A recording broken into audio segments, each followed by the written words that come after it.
The Seventh Tower by Garth Nix. Book 4, Above the Veil. Chapter 1. The Chosen rarely entered the underfolk levels of the castle. As long as their servants continued to work, they ignored them. Long ago, there had been chosen overseers who regularly inspected all 7 underfolk levels and even the odd chambers and workrooms below the lowest level. But in the past 100 years or more, only the occasional adult chosen would wander through, though bands of chosen children would sometimes explore for a few hours. All that changed in a moment. Without warning, scores of chosen were spreading out across the 7th and lowest of the underfolk levels. Most of them wore the gold sunstone-set bracers of the Empress's guard and held naked swords in their hands. As they pushed open doors and ran down corridors, their shouts filled the air and their spirit shadows flickered across every floor and wall. Sunstones flashed brightly, eliminating dark corners and possible hiding places. If anything moved, the light was followed by bolts of incandescence that incinerated cave urchins, rats, and whatever else fled from their intensive search. The underfolk stopped and stood still as stone while the hunting parties of chosen scoured their workrooms and caverns. They knew that this was the safest thing to do. But not all underfolk realized the danger, or were quick enough to stop and identify themselves. One old, very deaf woman did not hear the command to stop as she limped along a dimly lit corridor. The guard did not shout twice, but followed the command with a red ray of destruction from his sunstone. When the body was revealed to be an old woman, not one of the fugitives the guard sought, there was no apology or explanation. The guards simply moved away, their needle-wasted spirit shadows sliding after them. The body, like everything else destroyed, ruined, or discarded by the Chosen, would be cleaned up by the underfolk. In the chamber where the castle's 56th level laundry chute ended, the Chosen in charge of this unprecedented search of the underfolk levels sat at ease on a pile of laundry bags, eating dried shrimps from a pocket in his sleeve. At first sight, he seemed like a normal Chosen. His sunstones and glowing staff declared him to be a bright blender, the deputy luminor of the Orange Order, and a shadow master of the Empress. His face was plump and his mouth was small and cruel, but he was otherwise undistinguished. His spirit shadow was more imposing.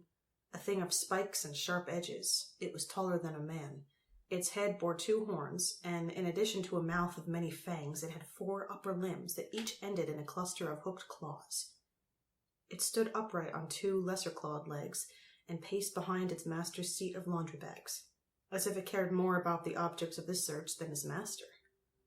In the light of so many sunstones, it almost seemed to be made of solid jet-black flesh rather than shadow. The fat, shrimp-eating man was not a normal Chosen.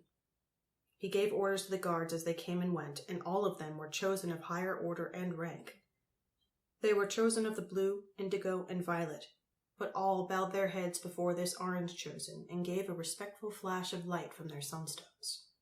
Most bowed low enough that they did not have to look at the gaping wound in his chest, a ghastly fist-sized hole that they could see right through, from front to back. The hole did not bleed, and this strange Chosen showed no discomfort from it, though the Merwin hornsword that had punctured so easily through bone and flesh had been withdrawn less than an hour before. That sword lay at his feet now, gently glowing. There was no blood on it. Shadowmaster Sushin settled farther back on his makeshift seat and ate the last of the shrimps. Then he rubbed his hands on a yellow robe that was poking out of the top of one of the laundry bags and looked at the latest guard who had come back to report, a Shadow Lord of the Violet. "We've lost them," said the guard, her head bowed. "They went into a Bellish root forest and disappeared. We're clearing the roots, but there was no sign of them." The guard's spirit shadow shrank back as its mistress spoke, so that it almost hid behind her, though its broad shoulders were wider than any human's by at least a stretch. Sushin frowned. "Keep searching, Ethar," he said. "Make sure the underfolk understand that they are to report any sign of the fugitives. I am returning upward to attend to other matters. Remember, I want them both dead and the bodies and clothing destroyed. But their sunstones are to be returned to me. That is most important. We must not risk losing their sunstones." Ethar looked up, straight at the hole in Sushin's chest. She seemed about to speak, but Sushin stopped her.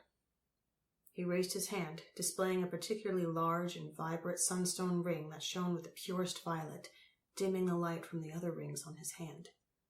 "Do you question my orders, Shadow Lord? Or my authority?" Ethar stared for a second longer, then looked away. "No, Sushin," she said finally. "I know with whose voice you speak." She turned away and gestured to the guards who were keeping respectful distance.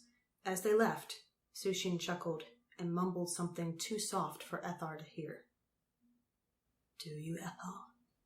Do you really?"